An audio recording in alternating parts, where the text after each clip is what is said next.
자, 오늘은 이제 62과 죄를 사하여 주옵시고, 주기도문에 이 죄를 사하여 주옵시고, 이 죄의 문제는 아주 중요한 것입니다. 이 죄는 실제적인 것입니다. 우리는 이 죄를 어떤 정신의학이나 어떤 심리적 그와 같은 것으로 죄를 축소시키거나 아니면 하나님과 무관한 그런 도덕적 윤리적 어떤 위법 요소로 우리가 설명하면 안 돼요. 이 죄는 인간이 근본적으로 하나님에 대한 거예요. 하나님. 그러니까 우리는 이 죄에 대한 개념을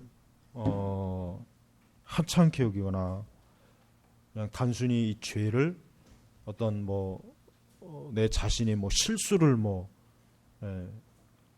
그러니까 어떤 실수의 차원, 약간의 내 자신의 어떤 결함, 죄를 이렇게 보면 안 돼요. 그럴 것 같으면은 굳이 하나님의 아들 예수님이 십자가에서 죽으실 이유가 없어요. 그죠? 예수님께서 십자가에 죽으신 이유는 이 인간의 죄라고 하는 것은 공적 책임이 있고, 이것은 뭡니까? 하나님 앞에서 책임이 있는 거예요. 그러니까 이 죄는 우리가 부정한다고 해서 부정될 수도 없고, 내가 모른 척한다고 해서 모른 척할 수 있는 것도 아니고, 이 죄는 뚜렷하고 명확하게 우리 사람에게 본성에 남아 있는 거랍니다. 그러니까 이 죄에 대한 우리가 이제 요즘 우리가 이제 레위기를 배우지만 그 레위기의 그 전체적인 핵심이 뭡니까? 결국 우리의 죄를 씻는 하나님의 방식이에요. 하나님께서 인간의 죄를 어떻게 처리해야 될까? 결국 뭐예요? 대속, 희생. 이걸 통해서 죄가 처리되는 거랍니다. 그래서 이러한 제사가 구약에 이렇게 계시되고, 그걸 통해서 하나님께서는 예수 그리스도의 십자가의 사역을 보여주셨단 말이에요. 그러니까 우리는 이 죄라고 하는 것을 1차적으로 하나님 앞에서의 인간의 반역, 하나님을 거역한, 우리는 이 관점으로 죄를 일단 봐야 됩니다. 그리고 이 죄는 반드시 어떻게 해서든지 처리가 돼야 돼요. 그래서 죄인이 지옥을 가든가 아니면 죄를 용서받아서 하나님 나라에 들어가든가, 죄는 반드시 어때요? 책임을 져야 돼. 책임. 그러니까 죄라고 하는 것을 그냥 은근슬쩍 없었던 것으로 하지, 이렇게는 못하는 거야. 그러니까 반드시 인간의 죄는 처리게 돼. 그 죄를 해결 못하면 심판하고 멸망을 당하는 거고, 아니면은 참 예수 그리스도의 그 대속의 희생으로 죄가 용서받는 거예요. 덮어지는 거예요. 덮어지는 거. 죄인인데 하나님의 그 그리스도의 십자가의 그 은혜 공로로 죄가 이렇게 그냥 묻어지는 거. 씻어지고. 그 둘 외에는 다른 방식이 없어요. 애매하게 또 다른 방식이 있겠나? 없단 말이에요. 그래서 우리가 우리에게 빚진 자를 용서해 준 것처럼 우리의 죄를 용서해 주옵소서. 그러니까 죄라고 하는 것은 이렇게 반드시 용서가 있어야 돼. 용서가 없다면은 그 죄가 어떻게 되든지 그 죄인에게 책임을 요구하는, 형벌을 요구하고, 그 죄로 인해서 너는 대가를 치러야 된다라고 확 요구해 버리는 거예요. 그러니까 그것을 사람이 무슨 수로 피하겠어요? 사람이 어떤 방식으로, 자기의 선행이나 자기의 노력이나 무슨 자기 어떤 종교적인 이거로 되겠습니까? 그렇게 하려고 하는 종교들이 그게 이방 종교예요. 그게 이방 종교의 그 모습이 바로 그런 것들이란 말이에요. 그러나 성경은 예수 그리스도의 속죄의 길 외에는 다른 길을 하나님께서 마련해 놓으시지 않았어요. 그러니까 죄는 명확하고 실체가 있고 객관적이고 공적인 거예요. 죄는 단순히 감정적인 게 아니다. 물론 죄는 우리의 감정을 대단히 상하게 하고 우리의 감정을 굉장히 혼란스럽게 하고 아주 우리의 감정을 여러 가지로 참 뒤죽박죽 만드는 요소가 있어요. 그래서 인간은 결국 죄 때문에 인간이 정신적으로 파탄나는 경우도 많이 있단 말이에요. 그러나 죄는 이러한 감정이나 정신 그 이상으로 하나님 앞에서 인간이 거역하고 반역했다. 하나님께 불순종했다 이거예요. 그게 제일 중요한 거예요. 그러니까 그것을 어떻게 해결하느냐? 그걸 무슨 수로 해결하느냐? 누군가 네가 죄로 인해 멸망당하던 아니면 너의 죄를 누군가 대신 너의 죄값을 치르던 둘 중에 한 가지 해라 이거예요. 하나님의 공의가 요구하는 거예요. 하나님께서는 친히 당신 자신이 희생 제물이 되어 주셨어요. 해가지고 우리 죄인의 죄값을 예수님 하나님 자신이 치러 주신 거예요. 자신. 죄는 우리가 졌는데 그 죄의 처리는 누가 처리해 주셨느냐? 하나님이 처리해 주신 거예요. 그래서 우리가 그게 바로 이제 하나님의 은혜죠. 은혜. 이러한 은혜를 아는 게 그게 이제 하나님의 은혜를 아는 것이고 복음을 아는 것이고 그걸 통해서 어떻게 돼요? 하나님 앞에 참 자기 자신이 깨닫게 되는 거죠. 깨닫게.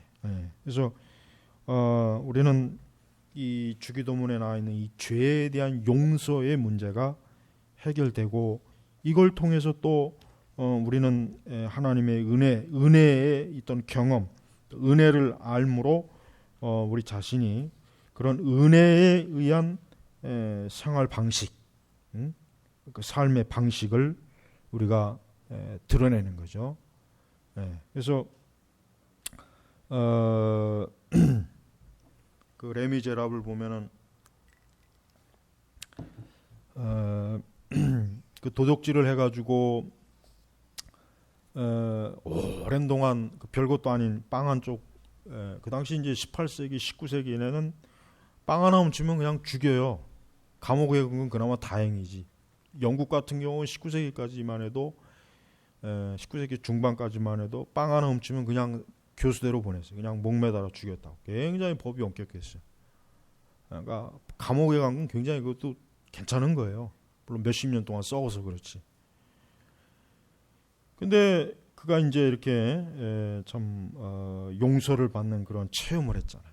그러니까 그 자신도 참 용서하는 것을 자기가 모든 사람들로부터 배척을 받았는데 누군가로부터 용서를 받은 그게 너무나 놀랍고 너무나 감격 또 그 사랑이 너무나 참 대단한 거예요.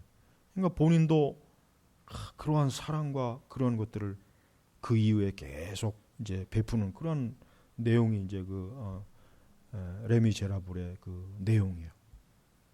그다음에 형사 그 자베르는 그는 공의만 알았지 사랑과 자비는 몰란 거예요. 그러나 나중에 그가 인간은 단순히 어떤 공의만으로는 살 수 없구나. 사랑과 자비가 없이는 인간은 살아갈 수가 없구나. 그걸 깨달은 거예요. 그래서 결국 참 스스로 이제 그냥 그렇게 비참한 그렇게 결말을 내긴 해요. 그러니까 하나님께서는 지극히 거룩하시고 참 영광스러운 분이에요. 근데 그분이 만약에 인간에게 공의만을 요구했다면 다 죽어야 돼요. 다 멸망해야 돼. 근데 하나님께서는 우리에게 용서와 긍휼과 사랑을 베풀어 주셨어요. 그러니까 우리 역시 다른 사람에 대해서 긍휼과 용서의 마음을 우리가 가져야 되는 게, 우리가 다른 사람의 죄를 용서한다고 해서 우리 죄가 씻어지는 건 아니에요. 우리 죄는 그리스도로 인해 씻어지는 거고, 다만 지금 여기서 주기도문의 의미는 우리가 하나님께 용서를 받은 그 용서와 사랑과 은혜의 개념을 우리가 다른 사람에게도 적용해야 된다는 것을 이 주기도문에서 얘기하는 것이란 말이에요. 그러니까 여러분이 이러한 그 주기도문을 잘 의미를 이해해야 되겠죠. 그래서 우리는 이 죄는 말 그대로 실존적인 것이다. 현실적인 것이다. 그리고 죄는 반드시 공의롭게 처리돼야 된다. 그럼 이걸 어떻게 처리하느냐? 하나님께서는 친히 당신이 십자가에서 죽으시고 희생해서 우리의 죄를 처리해 주시고, 우리는 그로 인해서 우리는 그 죄에서 벗어나고 죄의 형벌과 공의의 그 엄한 그 추격에서 우리가 해방되는 거예요. 해방되는. 그래서 자유한 자가 되는 거예요. 그리고 그러한 자유를 우리가 맛봤으니까 이러한 자유로운 참 의로운 자유를 맛본 우리가 역시 다른 이에게도 그러한 의로운 자유를 우리 자신들이 베풀어주는 그러한 의미를 지금 요 주기도문에서 나타내는 게 바로 정확한 핵심적인 의문입니다. 그래서 여러분들이 항상 주기도문을 할 때 이렇게 먼저 내 죄를 원래 내가 감당해서 내가 죽어야 되는데, 내가 형벌을 받아야 되는데, 예수님이 나 대신 이걸 다 갚아주셨구나. 감사해야 되겠고, 또 하나는 이제 나도 역시 이렇게 참 무지막지한 죄인에서 은혜를 받았으면 나도 역시 이러한 하나님의 은혜에 의한 그런 삶을 내가 살아야 되겠구나. 이렇게 깨닫는 것. 이게 바로 이 주기도문의 가장 핵심적인 목적이에요. 그래서 여러분들이 이걸 꼭 읽어봐요. 읽어보면은 읽어보는 게 아니라 이 주기도문의 의미를 알면서 이게 그런 의미구나 하는 거를 안다면 여러분이 주기도문 할 때 올바른 신앙과 믿음으로 할 수가 있을 거예요. 그래서 이 62과 죄를 사여 주옵시고, 오늘날에는 교회가 이 죄에 대한 개념이 없죠. 죄를 너무 하찮게 보고 죄가 뭔지도 모르죠. 죄가 뭔지도 모르고 죄의 그 대가, 그 죄가 어떻게 우리 인간을 파괴하고 그 죄가 어떻게 우리 인간을 괴롭히는가, 또 우리를 얼마나 비참하게 만드는가. 이 교회에서 이 죄에 대한 그 개념이 완전히 그 실종이 돼버렸어요. 실종. 그러니까 이 교회가 이렇게 거룩하지 못하고 더럽고 지저분하고 막 이런 하나님의 순전함을 막 더럽히는 일들이 이 교회에서도 많이 일어나는 거예요. 그러니까 우리는 이런 부분에 있어서 굉장히 참 하나님 앞에 온전하기를 힘써야 되고, 이러한 죄에 대한 문제를 절대 가볍게 넘어가면 안 된다 하는 걸 꼭 명심해야 돼요. 이 죄에 대한 깊이를 아는 것만큼 복음을 알게 되는 거예요. 죄에 대한 깊이를 모르면 복음을 사실은 이해를 못한다고 보면 딱 정확해요. 그러니까 정확하게 거기에 이렇게 반비례한다. 죄를 알면 알수록 복음에 대해서 그만큼 더 많이 알고 감사하게 되고, 그게 정말 은혜인 줄 알게 된다는 거예요. 그러니까 이 개념을 꼭 여러분이 참 마음에 늘 새기길 바랍니다. 자, 기도하겠습니다. 하나님 아버지, 우리의 죄에 대해서 먼저 깊이 각성할 줄 알게 하시고 또 깊이 회개할 줄 알게 하소서. 우리 자신의 죄를 대충 그냥 있는 듯 없는 듯 넘어가지 말고 철저하게 회개하고 또 죄를 통해서 나타난 하나님의 은혜에 대해서 알므로 참 복음 안에 참된 안식을 누리면서 또 역시 은혜의 삶을 드러내는 그런 참 온전한 그리스도인들이 되도록 이끌어 주시길 원합니다. 감사하며 살아계신 우리 주 예수 그리스도의 이름으로 기도 올렸습니다. 아멘.